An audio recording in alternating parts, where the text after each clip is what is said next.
This is Thumbo, a robotic thumb. Wait, what's that, Thumbo? We're not doing the normal intro.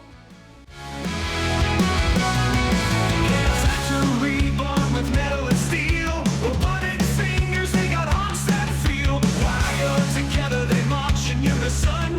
One robotic thumb leading the mission. Metal hearts beating in the dark. One thumb leading sparks to spark. Together, they ain't breaking no more. Robotic hands taking the floor. Day by day in the grind they fight. Clanking sounds echoing through the night. Dreaming of a world where they are free. Robotic fingers yearning to be. Thumbo leads the RoboFinger Force. It has flexures for joints and a new universal joint at its base. This allows Thumbo to have the full range of a human thumb. That's flexion, extension, and circumduction. But it wasn't always this way. Thumbo started off as any other fingy does, as a version 1. And version 1 had some growing pains. When you pulled on version 1's tendons, it would flex asymmetrically. And every once in a while, version 1 would pop one of the bands meant to restrict its ligament, or even pop a tendon. So Thumbo needed an upgrade. By switching to 3 spiral flexures instead of 2, it acquired a balanced motion and wouldn't curve like it used to. In the human finger, tendons actually pass through each other and help restrict the previous tendon from pulling away from the bone. Thumbo now uses the same arrangement, which lets it forgo the bands it used to need to secure the tendons. But looming on the horizon was still Thumbo's greatest challenge. Without it, Thumbo would not be worthy of leading the RoboFinger. Circumduction. In the dictionary, it says that circumduction is a scary word created to convince biology students not to pursue medicine. But really, all it means is the motion you make when you draw a circle in the air with your finger. So how does this happen? In the thumb, there are 2 bones that touch each other that allow for circumduction. This wonderful joint is called the carpo-metacarpal joint. One bone has a saddle shape. Opposing it at a right angle is another saddle-shaped bone.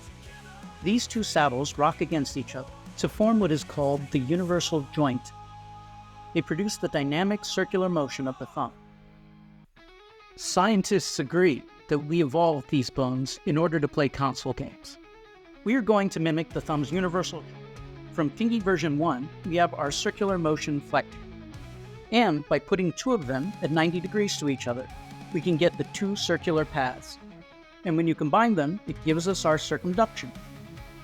Once Thumbo acquired the universal joint, it was complete, and Thumbo took its place as leader of the RoboFinger Force.